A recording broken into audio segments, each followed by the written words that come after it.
Hey friends, this is Marilyn from tarotclarity.com, and today's video is probably going to be a little bit on the long side, so get comfortable. One of my viewers, Alexandra, requested that I show decks created around 1780, and I do have a few of those. I have a few that are right on the money of 1780. I have some that are in the ballpark, and I have 5 that I think are really within that period of time, give or take 10 years maybe. So I've decided to show those 5. I also have a few decks to the side that I may reference or refer to, and I may pause and pull it out or something like that, but I'm not going to show everything I've got around that date. The few decks that I'm going to show are as follows. The Adam C. de Hautot by this particular one was published by Sullivan Hismans, and we have a date of that. The pattern or the style of this card was created from from 1650 through 1780. So this deck, may not have been created in 1780, but the pattern, right, that it follows existed until 1780. The second deck is the Vandenborre Flemish tarot, and I have a date of 1775 on that. Here's the box mine came in. This one was published by US Games Systems Inc., Carta Mundi in Belgium, printed in Belgium. And then the next one is Ancient Italian Tarot by Giacomo Bologna, a date of 1780. Now this would be in Italian, and it's Bolognese, right? Followed by a deck. I have a German publication, but it is an Italian deck. I think it's known as the Trieste, or the Trieste Tarot. And I think that's right around the same ballpark time. And then I have a Miller. This one published by Giordano, Berti, and the date on this is 1780, Salzburg. Okay, there we have it. That's where it's created, where it was created. So let me flip the camera and let's get busy.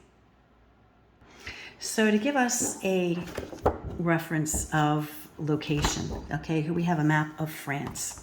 We have Paris here, and we have Rouen, if I'm pronouncing it properly, Rouen, northwest of Paris, right? Here we have the English Channel in the United Kingdom. So it's, to the northwest of Paris there. Belgium is right here. And we have Italy, of course, way down here. So although the countries or definitely would have influenced one another, Italy wasn't necessarily, right there next to Paris, right? So we have Paris and Rouen, who would have been in proximity of one another, and Belgium, which would have been in proximity to this general area. And then, of course, if we're looking at the Italian decks, which I'll show, the Italian decks will say more or less Bologna.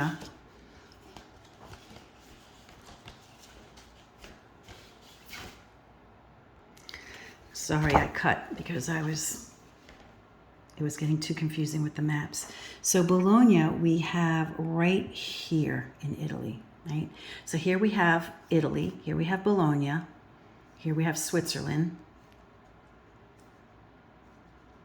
I mean, I when I was in Italy, leaving from Florence, I think it was a good day trip to get to Switzerland. I'm pretty sure it took us, the better part of a day to get there. Then we have France here, and then Rouen, which is north and west of Paris, which is here. I don't see it posted on this map, but I did show it on the other map. And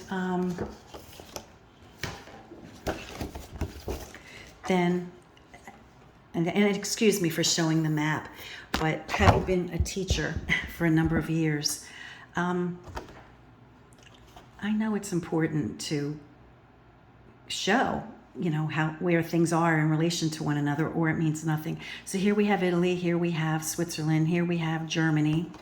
I presume that the Salzburg deck came from, you know, German-speaking country. Then we have Belgium, Brussels here, and then France and Paris and Rouen off the map to the west. Okay.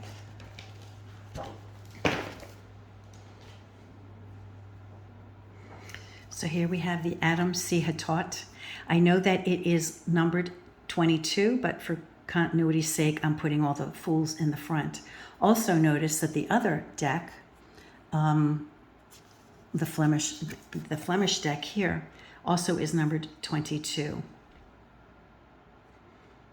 which is interesting, right?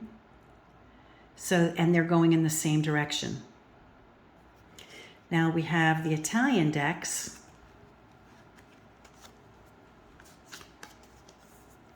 The Zoni deck from Bologna and the Trieste deck, right? And they have the elongated shape. Remember, the Bolognese decks tend to be narrower and longer, and they have all those red dots in them. And they're going in the same direction.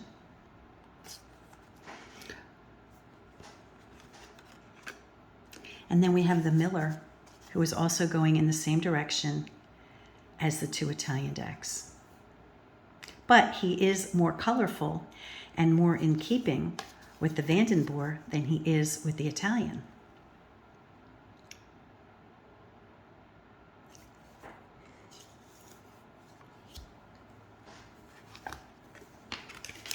We have the Magician next, Le Battleur.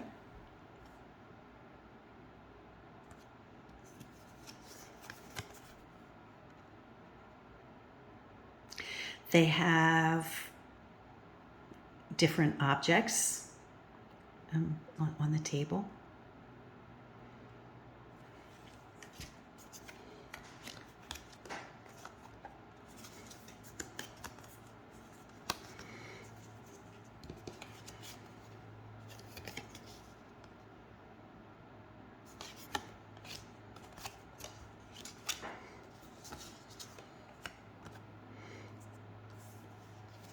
Oh, it is so hard to show 5 at a time, so I apologize. Okay, now we'll notice that we have a difference when it comes to most of these decks. For the Rouen, Brussels, or the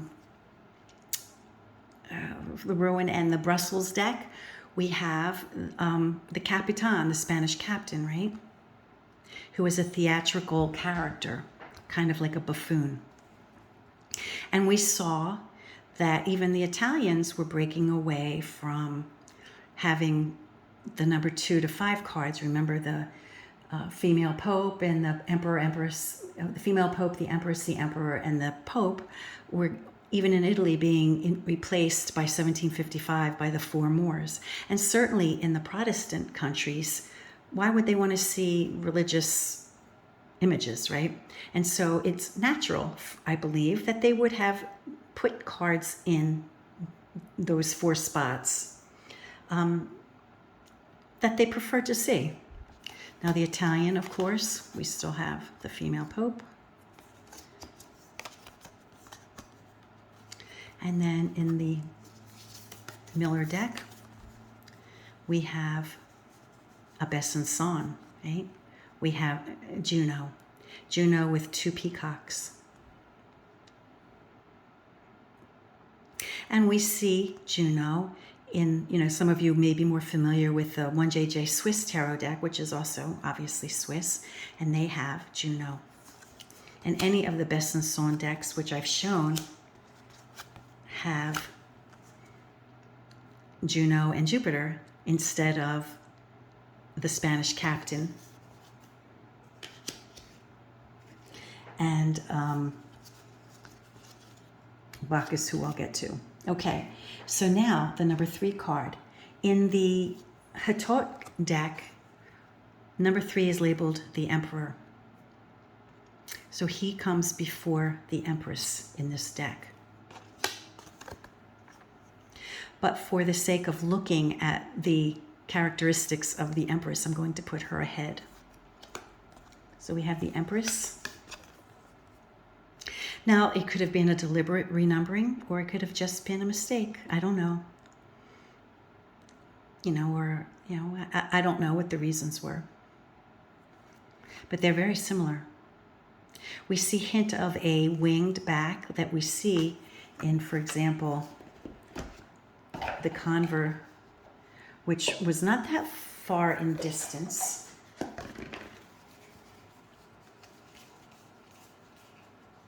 Right? We see the winged back of the chair.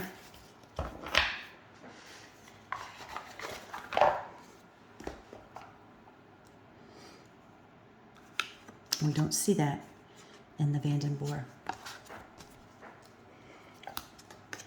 We do see wings in the Zoni Bolognese and also in the Trieste. And in the Miller,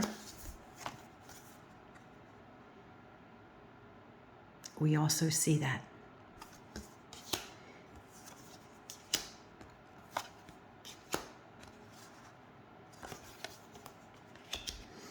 Okay, now recall I did mention that they renumbered this, but for the sake of continuity.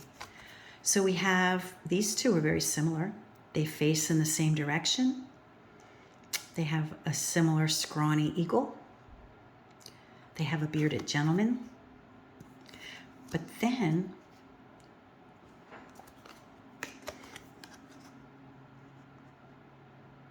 in the Italian, I guess it's still similar.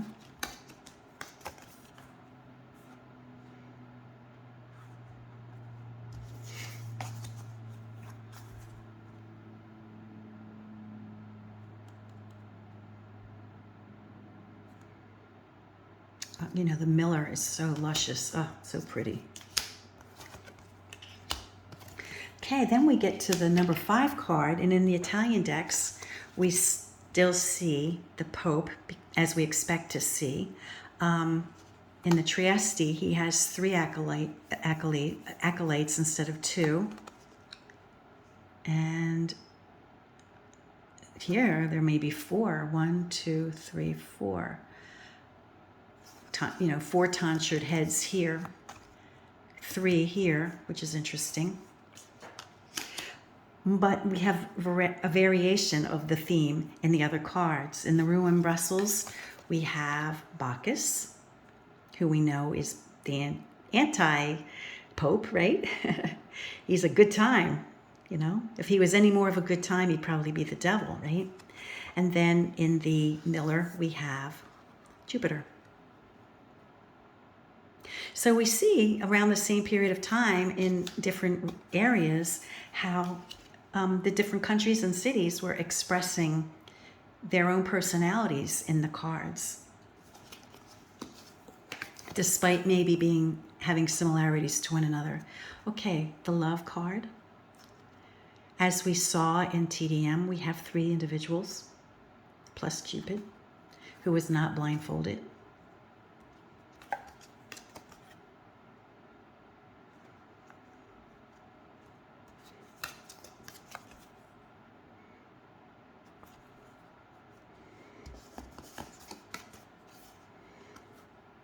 And here in the Miller, Cupid is blindfolded. And the 2 Italians, we see the blindfold, but it's like above the head. So the eyes are not covered, which is interesting. In the Miller, his eyes are covered.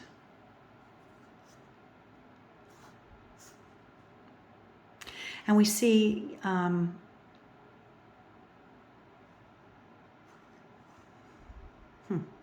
never mind. Okay, the number 7 card. We don't see a canopied chariot in either of these 2 cards. We do see it in the Bolognese and in the Trieste deck, and they have a scalloped canopy, which is similar to TDM1, or is in TDM1. And we do have a scalloped edge in the canopy of the Miller deck. IMR. Could be a J too. So the chariot of the Miller and the Rouen Brussels deck is similar, with the exception that it has a canopy, in keeping with the Italian decks, which I think is interesting. Okay, justice as a virtue. It has wings, it has the scale, it has the sword, and is reasonably common. She stares right at us. Notice, however, in the in the Bolognese, she's looking directly at us, maybe at a little bit of a glance to the side.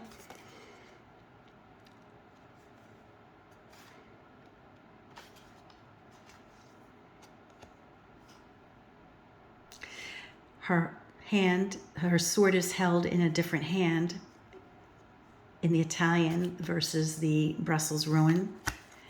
And in the Miller, her sword is in keeping with the Italian. And she's looking right at us.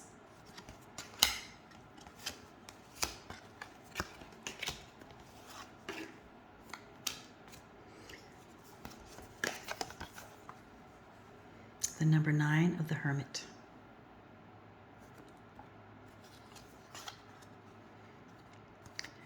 These two going in the same direction, whereas in the Italian, they're going in the other direction.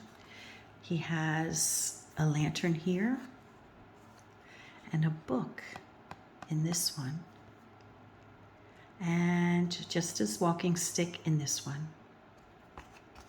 But he does seem to have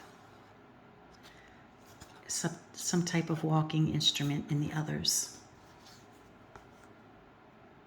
And in the Miller, doesn't he have an Asian look to him? I don't know if that's intentional or not.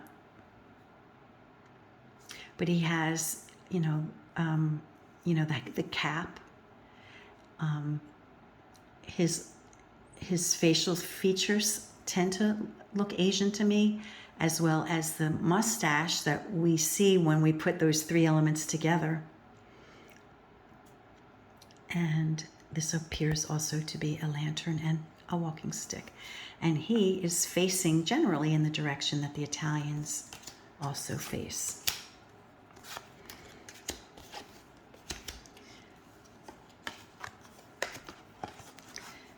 Lady Fortune, or called the Wheel of Fortune here.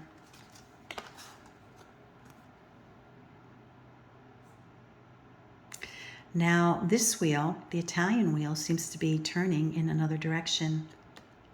These appear to be turning this way, whereas the Italian seem to be turning this way. And the Miller is aligned with the Italian direction.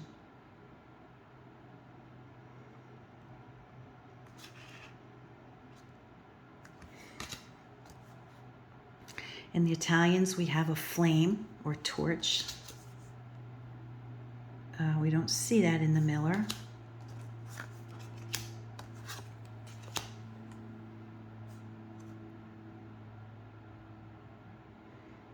And who knows, that may have been intended to be a flame or a torch, but who knows?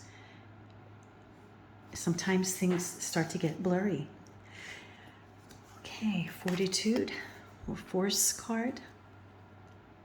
In keeping with one another, they're facing the same direction. The Italian tends not to. These are kind of forward looking, but maybe with a slight gesture in this direction. And the Miller in keeping more with the Italian than with the Flemish Rouen.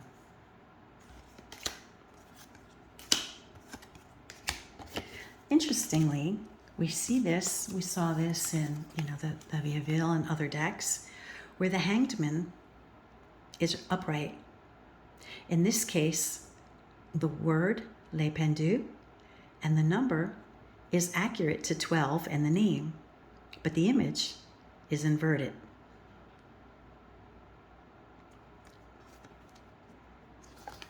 In the Italian decks, of course, since this was an Italian punishment, they knew how it went.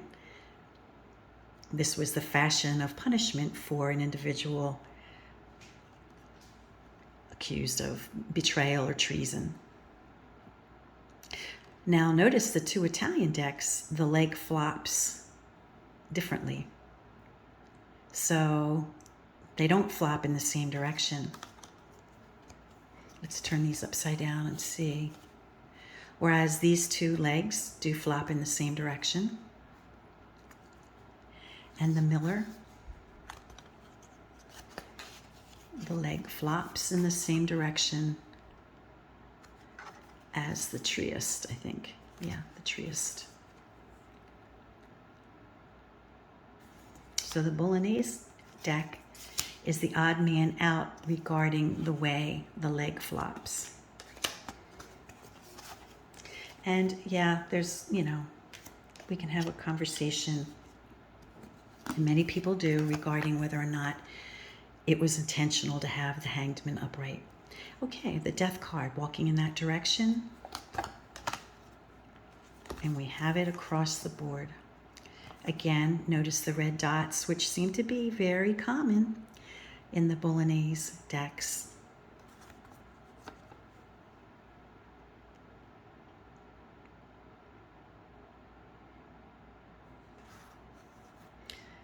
He's got a scythe in all of those decks and in this one as well.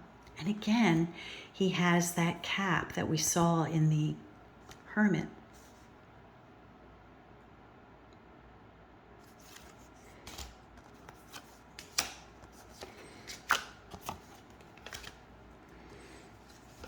Temperance. She has her jug in one hand that she's pouring into the other. Both of them are glancing in that direction. In the Italian, she's identified as a virtue, so she has wings, as she has in the Miller deck. And, her jugs in the Miller deck are in keeping with the Italian. So the German deck then seems to be very in keeping with the Italian for the most part. We have the Devil, who has a little bit of a Krampus look to him. The flames walking in this direction, the tail, the body, the eyes and faces on the body parts, the claws.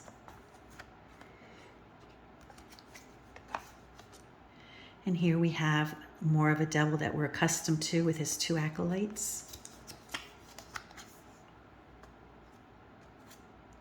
And his hairy pants. And the German deck.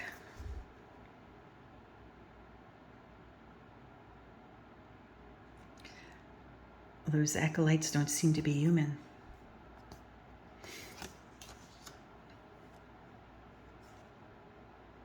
I guess none of them really are. But we don't see acolytes in the Rouen Brussels decks.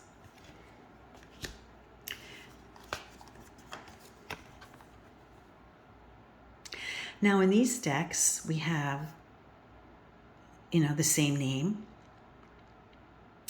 and a very similar image of perhaps a shepherd with his flock and thunder and lightning, or some kind of weather event, right? In the Italian deck, it's more identified as we're accustomed to seeing. This one is the House of God. We sometimes call it the tower. And again, the German deck is more in keeping with the Italian deck. But they all seem to have the focus being, or the concept being, that something is happening from the heavens, right?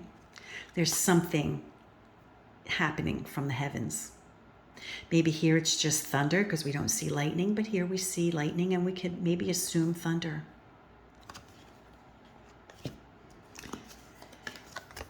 Now, as in the earliest Italian decks, we see a reference to the star for the star card. Simply, the star in the sky. The concept was the star. And of course, we have astronomers with their calipers or their utensils, probably in, the city where there would be more prone to have scientists, perhaps.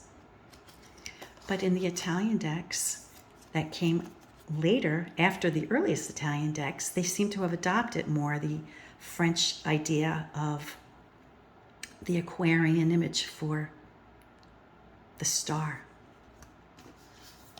as did the Miller deck. I love this deck. Oh, so pretty.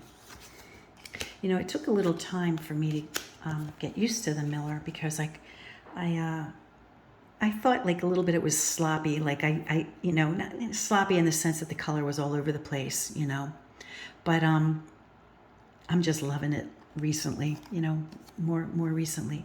Okay, now again, we have the moon, an activity in the evening. Now, it doesn't make sense to thread in the evening. This could have been misconstrued or misunderstood. It might have been in another deck, maybe the Via, I'm not sure which. This activity was happening in the sun card, in daylight. However, they may have deliberately changed it to show that it's women's work and they associate it with the moon, or it was just maybe confused. I don't know. But both of them have the same task at hand for the moon. And then, as in TDM, the Italians, and this is TDM 1 because we have a front-facing moon, right? And we have a front-facing moon for these as well. Isn't that interesting? In keeping with TDM style 1. So, I've said it before and others have said it, so it's not my original idea. But at some point, the Italians went from having, just cards that represented the moon and the star and the sun to adopting the TDM style because perhaps France was always fashionable, and things that were fashionable in France soon were fashionable everywhere. And perhaps the Italians just readjusted their cards to be in keeping with the more fashionable card makers. It's entirely possible. And again here, we have a TDM 1 front-facing moon.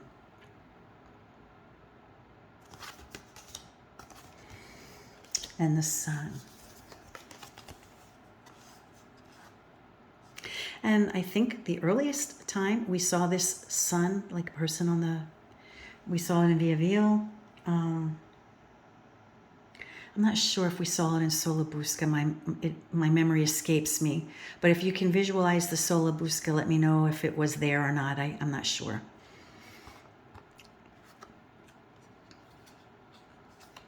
But we did see Pamela Coleman Smith use this image for the son of a child with the sun and a banner on a horse. And we know she saw the Solabusca, so maybe that's why I'm thinking that we saw it on the Solabusca. And then, of course, this is more in keeping with TDM with a walled garden, which may have been described as paradise. And the German deck. Interesting, the wall is a little different in this deck.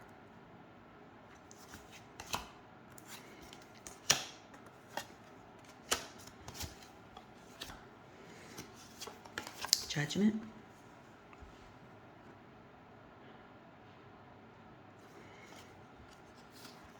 Very similar.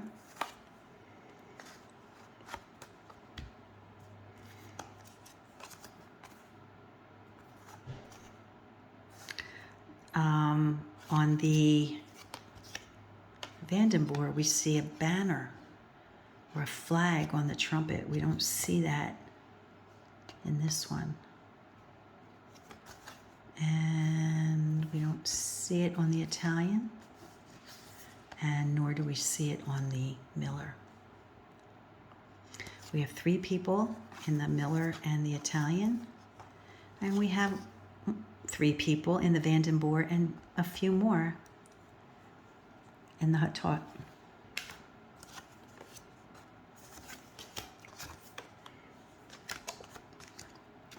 I love the world card of the Rouen Brussels decks.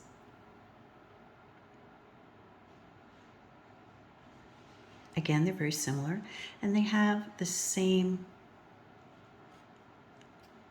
little cartouche in the corners there.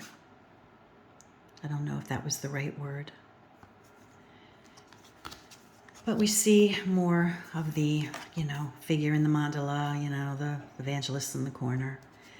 And we have that here in the German deck with some variation. Now, I'm not going to do individual cards, but I'll do, because they're so charming. Look at that. Don't you just love that?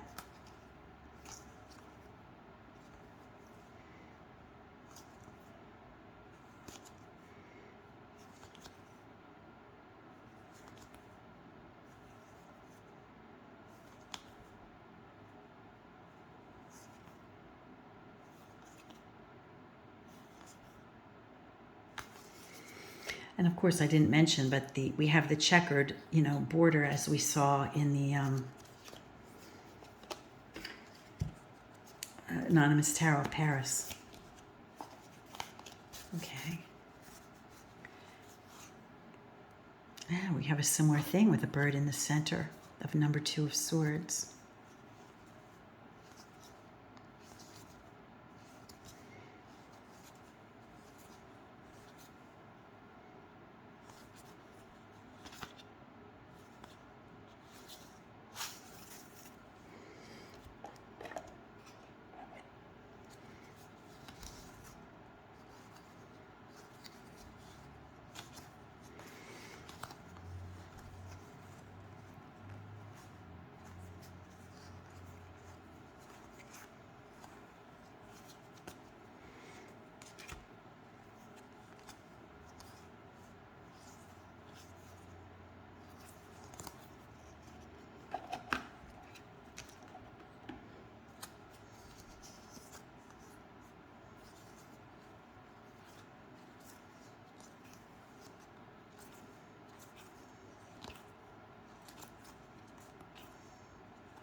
Isn't that luscious? Oh my goodness.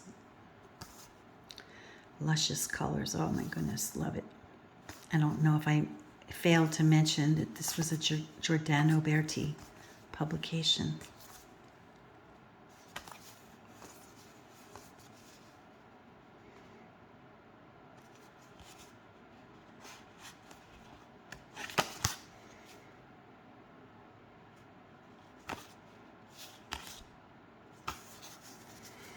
And then notice the difference in the aces of all of them.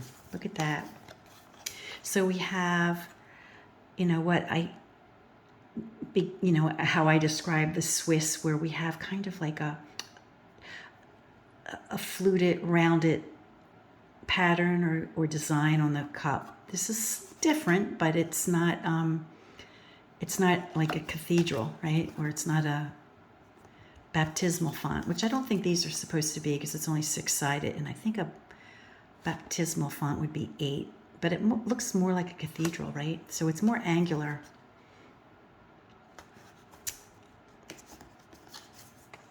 And look at that. This is, I think, one of the first times that the Miller deck varies from the Italian in having more of a soft ace of cups with the rounded curved vessel.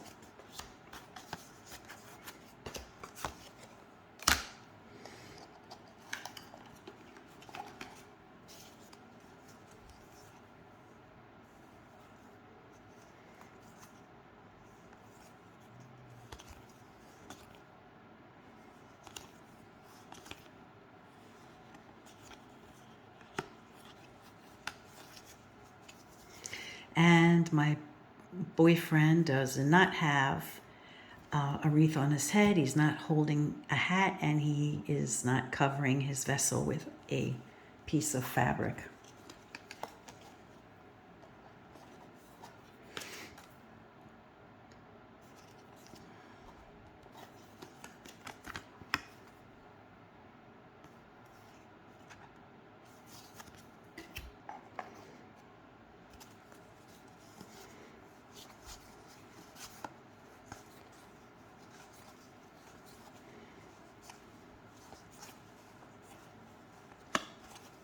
Neither is he.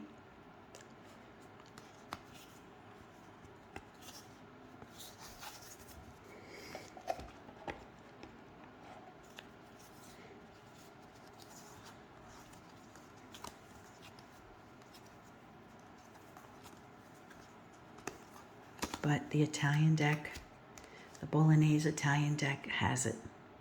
Wreath, fabric covering the chalice, hat in hand.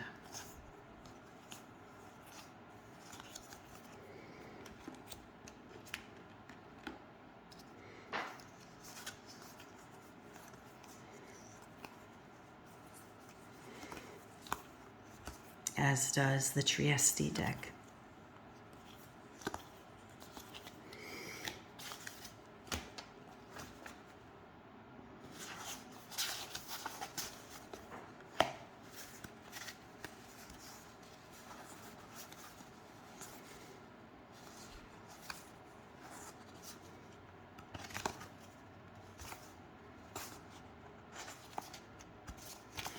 And I may have gotten these out of order. That's 6, 7, 8.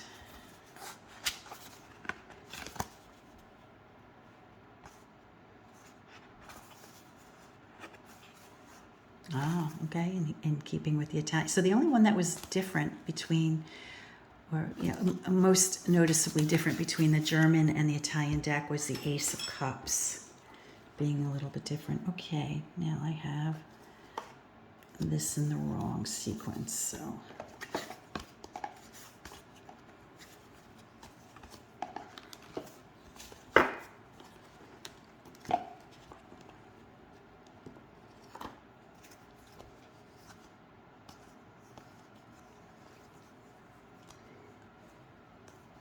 and we'll notice for the aces, I didn't catch it in the first two, but the hands coming from the same direction here, the Italians coming from the opposite direction, and this one more in keeping with the Rouen Brussels, stepping aside. So the aces are a little bit different between the German and the Italian decks.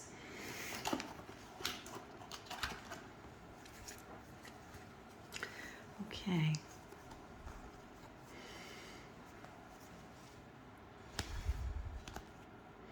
Now, I think we'll find with the next deck that I got real confused with which was which. It got really confusing for me. So we have the ace to, oh no, it was this one. It was the Hautot. So I fudged it. I couldn't figure out that it wasn't clearly drawn. So we have ace to, this is much clearer. Plus it has numbers on this one.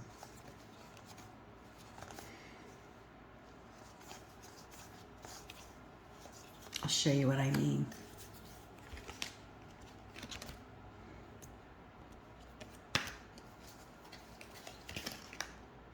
Let's look at these again. Okay, so we're ace and 2 is good. Then when 3 we're good. A 4. Okay, I think I'm good. I think that's 4. Okay, that looks like 5. But so does that. So I'm like, huh. All right, and then this one looks like 6. But so does that. And it looks like they got confused too, because you see how it was rendered, you know, like they weren't really sure what they were drawing either. And then this one looks like 7. And that one looks like 8. But where's 9 and 10? So anyway, I just thought I'd mention it. And so the Italian decks.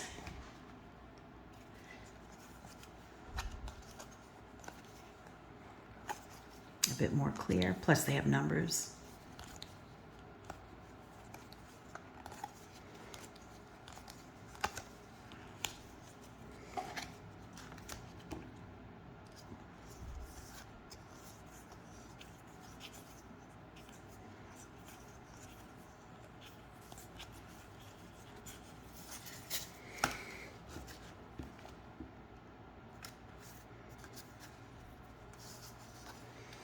So luscious. Oh, so pretty. So pretty. So you can see why, you know, having numbers on them would be very beneficial and very helpful, especially in the case of the Hautot, which was really haphazard and kind of confusing.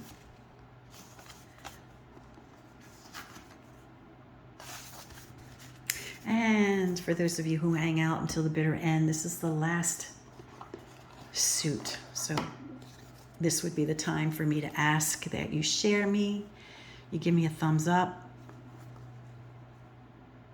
Okay, now this, of course, identifies the deck.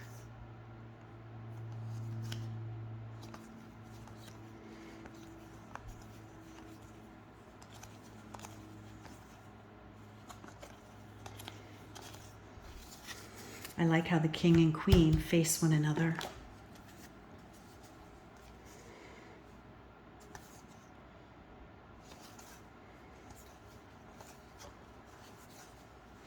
And for those of you who watch some of my other videos, you've seen that I have coins from this period of time that match these coins. I was doing a coin, for a little bit, I was collecting coins of the tarot. I have quite a few. And I have shown them. If you're interested in looking for them, I would peruse my site, my channel, to find. I have coins that match these too, all from the period of time and earlier. And I have a Visconti coin from the from the 1400s, which has the viper and I think it's a sword.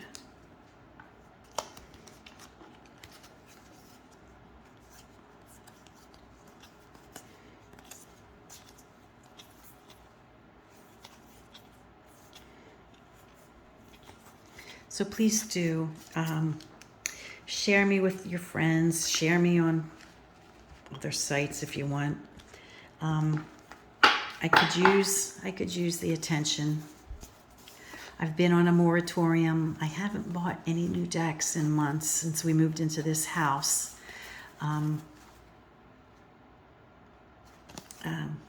So I've been extremely conservative, and I'm trying to utilize the decks I already have for doing videos, which is why I appreciate Alexandra for requesting this video. And anyone, please, if you're interested in seeing something and you don't want to buy the deck, and I have it, or you think I might have it, ask me. I'm more than happy to do videos by request, because I need ideas, and I know most of you really just want to see readings, but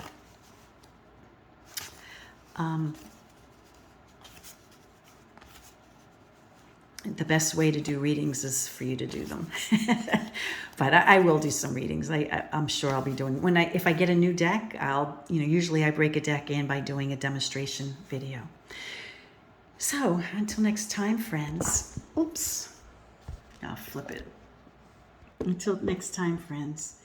Thanks for tuning in, and peace, and stay well.